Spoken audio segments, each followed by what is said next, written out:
Only on CBS this morning. You saw Oprah in the last half hour. She is still here.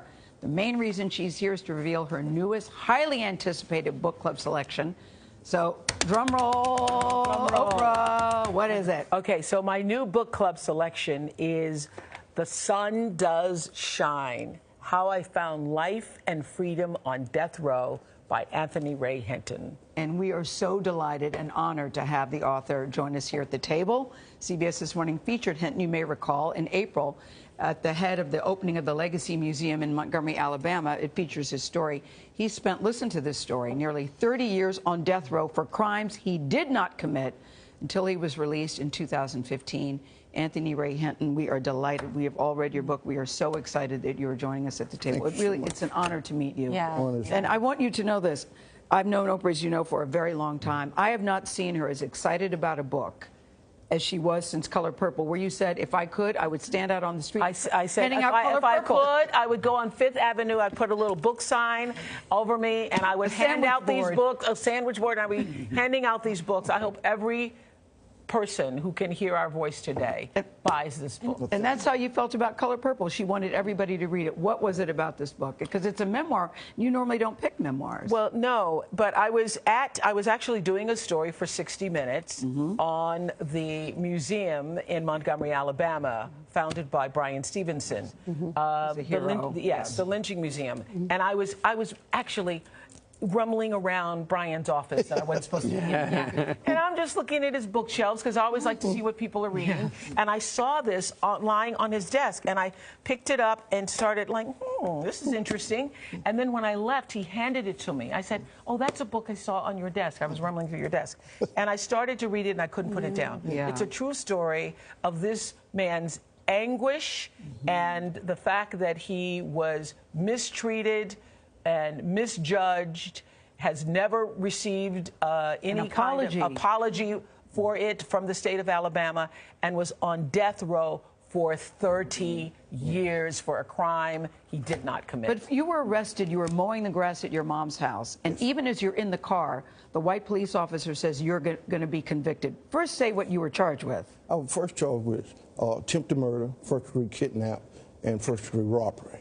And as we was going toward the jail, they didn't know about a gun. The detective asked me, Anthony, do you own a firearm? And I said, no. And he said, do your mother own one? I said, yes. And I told him what kind. And they dropped me off in Dora Police Station, went back to my mother's house. My mother gave them the gun, trying to help me, whatever the case was.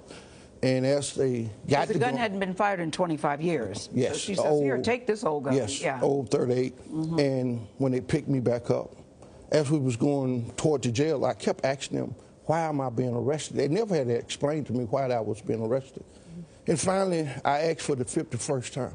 I said, officer, why are you arresting me? And this seemed to set the officer off, and he turned around and he said, you want to know why we're arresting you? And he told me the charges. I said, I haven't done any of that. He said, well, let me tell you something right now. I don't care whether you did it or didn't do it, but I'm going to make sure you found guilty of it. And I said, for a crime I didn't commit? He said, you must have a hearing problem. Didn't I just tell you I don't care? Because he said you're black. Well, as we got further, he told me, he said, there's 5 things that are going to convict you. Would you like to know what they are? And I said, yes. He said, number 1, you're black. Number 2, a white man is going to say you shot him. Whether you shot him or not, I really don't care. He said, number 3, you're going to have a white prosecutor. Number 4, you're going to have a white judge. And number 5, you're going to have an all-white jury. And do you know what that spelled? And he looked at me and he repeated the word conviction, conviction, conviction, conviction, conviction. And that's how it started. And even as you were convicted in this sham of a trial, total sham of a trial, you prayed for God's forgiveness for the people that did this. And that was what I think is so amazing about this book, is your grace and your kindness that you then carried out with other men in prison. Yes. And one of the parts that just struck me, and I just have to, is that there'd never been a book club on death row. No, that's what And you brought so books, and I underlined, men would do all kinds of crazy things rather than spend another night with their own thoughts. Bring in the books. I thought, let every man on the row have a week away inside a book. I've often thought books put you in a world that you never thought you could go. And I often would say, I don't need to go to California. Give me a book that talks about California, and I can put it in my head and imagine what it looked like. And I had read a few books on the street, not bragging, and I felt that something was missing. Yeah. All of us was there to been condemned and been sentenced by the world that we would be better off dead. Yeah. And so I decided that until that day come, let's live a life of fullness. And let's start it with a book club. And I started and had to go and convince the warden, could I have a book club? And can you imagine a book club on death row? No. You've got people who are there for convicted of hanging other black people, members of the KKK, and he's gotten those guys reading James Baldwin. He's gotten them reading African American literature. Yes. You had the grace from your faith. You had your mom. Talk about her and Lester. Lester. Lester, who was both here. of whom also had lots of grace and.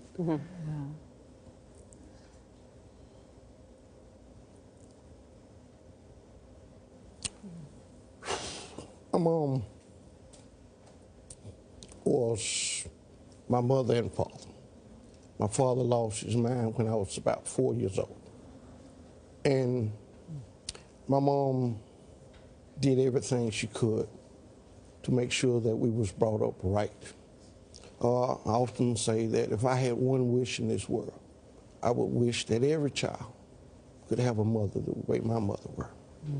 And I never went without clothes, I never went without food, I never went without running water, I never went without anything that a child needs. But above all of that, she gave me unconditional love. And I was blessed to have a ram in the bush, and his name was Lester Bailey.